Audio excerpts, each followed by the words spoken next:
Detrás de cada carcajada que alguna vez te sacaron, hubo un ser humano. Alguien que, cuando se apagaban las cámaras, también cargaba con miedos, problemas económicos y enfermedades que muchas veces prefirió ocultar. Hoy conoceremos las historias de 9 comediantes mexicanos que dedicaron su vida a hacer reír, pero que en sus momentos más oscuros se quedaron en la completa soledad. En este video hablaremos de traiciones, ruina financiera y tragedias personales que jamás imaginaste escuchar. Prepárate, porque algunas de estas historias te van a impactar. El primero de ellos terminó descubriendo que ser conocido por millones no significa estar protegido cuando llega una crisis por una grave enfermedad. Sammy Pérez.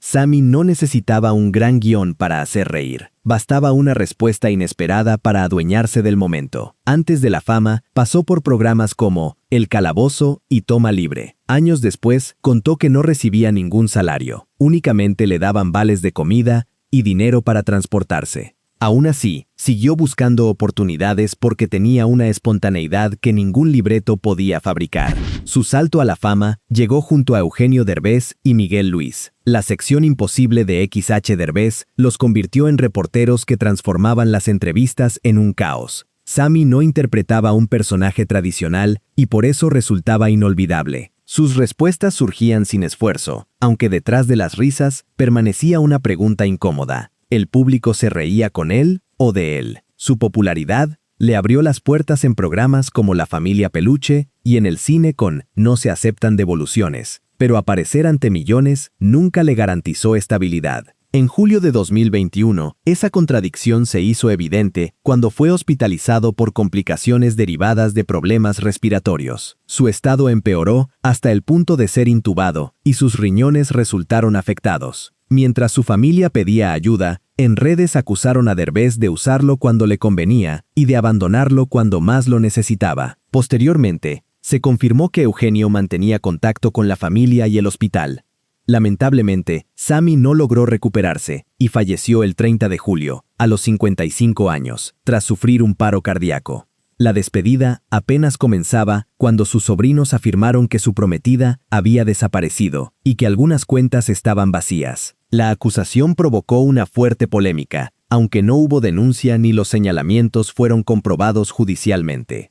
Sammy alcanzó una fama que nunca terminó de protegerlo. Por su parte, Miguel Galván vivió una contradicción parecida mientras intentaba demostrar que detrás de la tartamuda también existía un actor. Para millones de personas, Miguel Galván siempre será recordado como la tartamuda, pero llegar hasta ese personaje le tomó mucho más tiempo de lo que su fama repentina hacía imaginar. Estudió arquitectura, aunque terminó abandonando los planos poco tiempo después para prepararse como actor. Durante años, buscó un lugar en pequeños escenarios, escribió guiones y presentó monólogos en bares, cuando hacer stand-up en México todavía no era una ruta segura para vivir de la comedia. Su vida cambió cuando grabó un comercial bancario. La voz entrecortada, los gestos y el nerviosismo de la tartamuda conectaron de inmediato con el público y le abrieron las puertas de programas como La Hora Pico y La Parodia. El personaje le dio el reconocimiento que llevaba años buscando, pero también comenzó a encasillarlo. Miguel quería que vieran al actor detrás del chiste. Por eso aceptó papeles en cine, telenovelas y proyectos dramáticos para demostrar que podía provocar algo más que risas. Quienes lo conocieron describían a un hombre reservado y melancólico, marcado desde el comienzo de su vida por el fallecimiento de su madre durante el parto. Cada cumpleaños le recordaba que el día en que él llegó al mundo también fue el día en que ella se fue.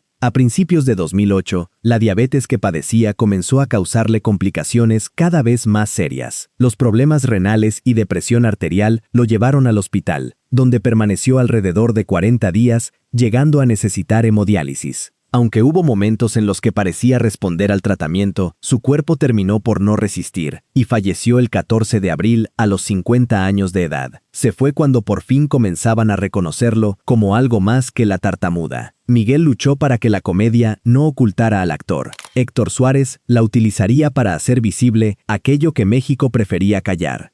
Héctor Suárez no se conformaba con hacer reír. Usaba la comedia para señalar aquello que otros preferían callar. En ¿Qué nos pasa?, convirtió la corrupción y la burocracia en risas con personajes como El No Hay, Doña Zoila y Flanagan. En el cine, llevó esa mirada a El Mil Usos, mostrando la lucha de un hombre recién llegado a la ciudad. Con el tiempo, ese humor que lo hizo famoso también comenzó a cerrarle puertas. En 2011, después de que Televisa recortara uno de sus sketches, Héctor acusó a la empresa de censurarlo y aseguró que aquel enfrentamiento lo mantuvo alejado durante años. La situación se volvió todavía más delicada cuando pidió públicamente la renuncia de Enrique Peña Nieto. Según relató el propio comediante, un hombre armado lo amenazó mencionando a su familia. Nunca se identificó a los responsables, aunque el miedo fue suficiente para hacerlo temer por la seguridad de los suyos. Su salud comenzó a deteriorarse en 2015, cuando le diagnosticaron cáncer de vejiga. Lo que inició con una operación se convirtió en más de 10 intervenciones y afectó sus riñones. Los médicos tuvieron que retirarle la vejiga y la próstata, y, aunque logró superar aquella cirugía, Héctor falleció el 2 de junio de 2020, a los 81 años. Dejó una carrera en la que utilizó la risa para hablar de aquello que otros preferían ignorar. Héctor convirtió los problemas de México en comedia. Evelio con B chica transformó la imagen del hombre de la calle en su boleto a la televisión. Evelio Arias coordinaba a los cuidacoches de un salón de fiestas. Una noche, faltó el comediante y le pidieron que ocupara su lugar. Evelio tomó el micrófono, improvisó y descubrió que la gente no solo lo escuchaba, también se reían con él. De ahí nació el limpiaparabrisas de camiseta rota, gorra y franela roja que años después conocería todo México. Aunque decía que nunca había buscado la fama, sus amigos lo inscribieron en Riatatán, un concurso organizado por Fernando Arau. Esa decisión lo llevó a Un Nuevo Día y después a Vida TV, donde sus ocurrencias junto a Galilea Montijo y Héctor Sandarti terminaron de hacerlo famoso. También incursionó en las telenovelas y grabó al personaje Delfino en la telenovela María de Todos los Ángeles, sin imaginar que nunca llegaría a verlo en pantalla. En octubre de 2008, cuando todavía tenía nuevos proyectos, fue hospitalizado de emergencia. La falta de información hizo circular rumores sobre un accidente, cáncer de estómago e incluso una inflamación cerebral, pero ninguna de esas versiones fue confirmada. Su padre explicó que Evelio tenía la presión peligrosamente baja y que los médicos habían detectado una insuficiencia en las glándulas suprarrenales que impedía a su cuerpo asimilar correctamente el sodio y el potasio. Después de 2 semanas internado, sufrió un paro respiratorio y falleció el 4 de noviembre, con apenas 42 años. Meses más tarde, María de Todos los Ángeles dedicó su primer episodio a Evelio, y el público pudo conocer el último personaje que había dejado grabado. Riatatán no solo cambió la vida de Evelio, aquella competencia también impulsó a quien terminaría ganándola, Liliana Arriaga, la Chupitos. Antes de ganar Riatatán, Liliana había recorrido un camino muy distinto. Fue criada por sus abuelos y creció prácticamente sin conocer a su padre. Para pagar la carrera de administración de empresas turísticas, trabajó haciendo limpieza y vendiendo quesadillas en la escuela. Podía buscar una vida estable con su título, pero eligió un personaje nacido de una herida familiar. La Chupitos se inspiró en su tío Manuel, quien padecía alcoholismo. Liliana imitó su manera de hablar y caminar hasta transformar aquel recuerdo en una mujer irreverente y aparentemente pasada de copas. El personaje ganó el concurso y llegó a Los Comediantes, La Hora Pico y La Casa de la Risa. Sus detractores la acusaron de denigrar a las mujeres, a lo que respondió que no promovía la bebida, sino que mostraba sus consecuencias mediante el humor. El éxito la llevó a presentarse en Estados Unidos, donde un promotor le aseguró que podía trabajar con visa de turista, pero tan pronto se bajó del avión, fue detenida, esposada y devuelta a México. Aquella experiencia la hizo temer regresar hasta que regularizó sus documentos. Actualmente es residente y trabaja allí legalmente. A finales de 2023 le diagnosticaron síndrome de Sjögren, una enfermedad autoinmune que afecta las glándulas salivales y lagrimales.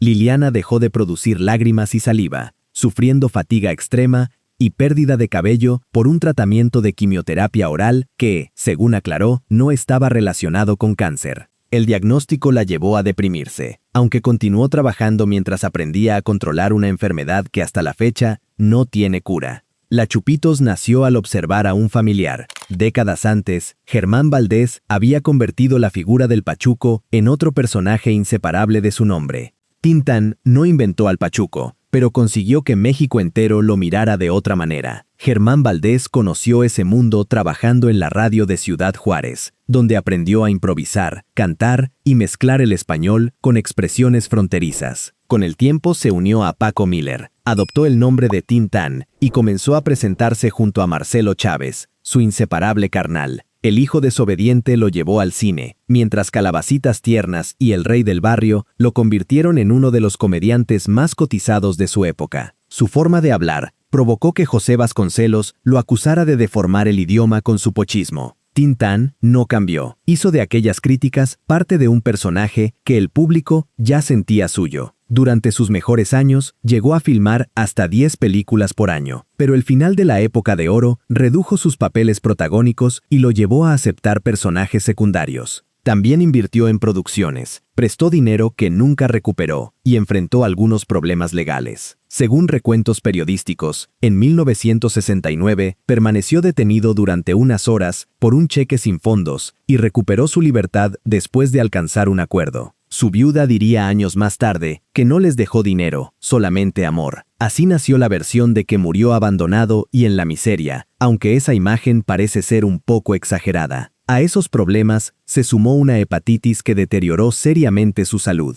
Tintán falleció el 29 de junio de 1973, a los 57 años. Aunque algunos rumores señalan que murió después de caer en un coma hepático y otros que aseguran que padecía cáncer de páncreas. Germán había convertido al Pachuco en una figura inseparable de su nombre. Décadas más tarde, Adrián Uribe también quedaría ligado a un personaje popular, aunque el Vítor no podría protegerlo cuando su propia salud estuvo en riesgo.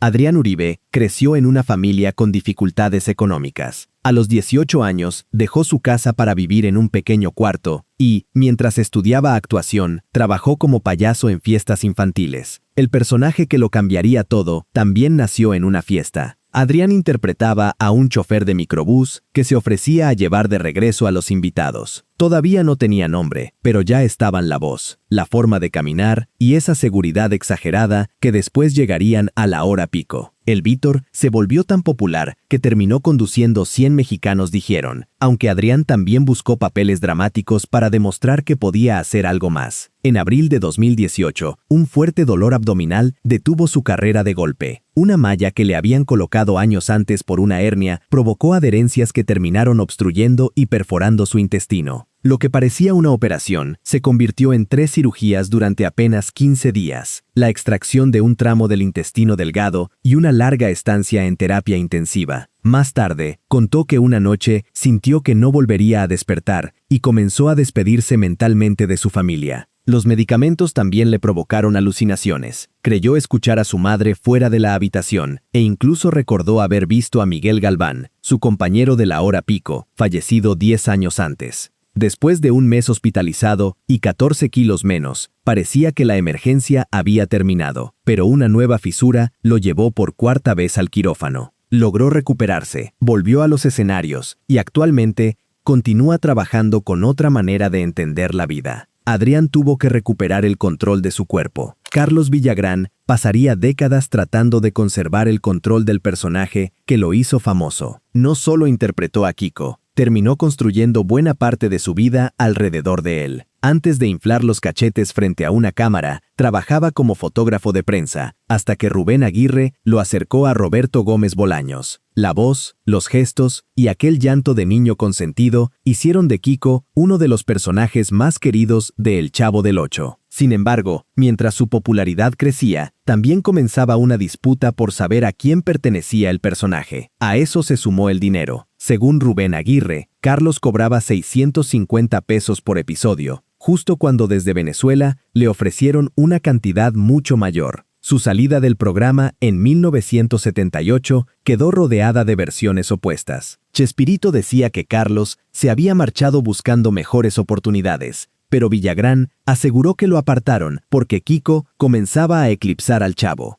Como si aquella disputa no fuera suficiente, Carlos afirmó años después que había mantenido un breve romance con Florinda Mesa antes de que ella fuera pareja de Chespirito. Florinda respondió con dureza y nunca respaldó su relato. Con el paso de los años, Carlos anunció en varias ocasiones que se retiraría de los escenarios, aunque siempre terminaba regresando. Una de sus pausas más delicadas ocurrió en 2023, cuando le diagnosticaron cáncer de próstata y tuvo que someterse a una operación, radioterapia y rehabilitación. 2 años después, anunció que había superado la enfermedad y, a pesar de tener más de 80 años, volvió a ponerse el traje de marinero para reencontrarse con el público. Aquellas despedidas que nunca parecían definitivas terminaron alimentando el rumor de que continuaba interpretando a Kiko porque no tenía suficiente dinero para retirarse. Carlos negó esa versión en 2025 al asegurar que su verdadero motivo para seguir trabajando era otro. Todavía necesitaba sentir el cariño de la gente. Carlos pasó décadas defendiendo al personaje que le dio todo. Ramón Valdés no tuvo que pelear por Don Ramón. El público sintió desde el principio que aquel hombre perseguido por la renta era prácticamente él mismo. Ramón Valdés terminó interpretando a un hombre que debía la renta porque él mismo conocía muy bien lo que significaba vivir con poco dinero. Antes de alcanzar la fama, trabajó como chofer de tráiler, pintor de casas y vendedor de comida, aceptando prácticamente cualquier oficio que le permitiera mantener a su familia. Ramón llegó al cine, siguiendo los pasos de sus hermanos Tintán y el Loco Valdés. Participó principalmente en papeles secundarios hasta que Roberto Gómez Bolaños reconoció su manera natural de hacer comedia y lo integró a sus programas. El éxito de El Chavo del Ocho finalmente alivió muchas de las carencias de su familia, aunque también provocó conflictos laborales. En 1979, abandonó el programa cuando se encontraba en uno de sus mejores momentos. Durante años, se dijo que lo hizo por problemas salariales o para apoyar a Carlos Villagrán. Su hijo aseguró después que Ramón se sentía incómodo con la influencia que Florinda Mesa comenzaba a tener en las decisiones de la producción. Ramón regresó brevemente junto a Chespirito, pero volvió a marcharse y continuó trabajando en circos y otros programas. En 1985, le diagnosticaron cáncer de estómago y durante una operación le retiraron 3/4 partes de ese órgano. Los médicos le dieron 6 meses de vida, aunque su familia decidió ocultar el pronóstico y no someterlo a quimioterapia. Vivió 3 años y medio más y continuó trabajando hasta que los fuertes dolores se lo impidieron. La enfermedad terminó extendiéndose y Ramón falleció el 9 de agosto de 1988 a los 63 años. Ramón pasó gran parte de su vida buscando estabilidad y aceptando cualquier trabajo que apareciera. Paradójicamente, fue un hombre perseguido por las deudas quien terminó convirtiéndose en una figura imposible de olvidar. Cuéntanos cuál de ellos recuerdas con más cariño y continúa con el video que aparece en pantalla, donde conocerás las historias de otras figuras mexicanas que también tuvieron un final difícil. Esto fue El Pug Stalker. Que tengas excelente día.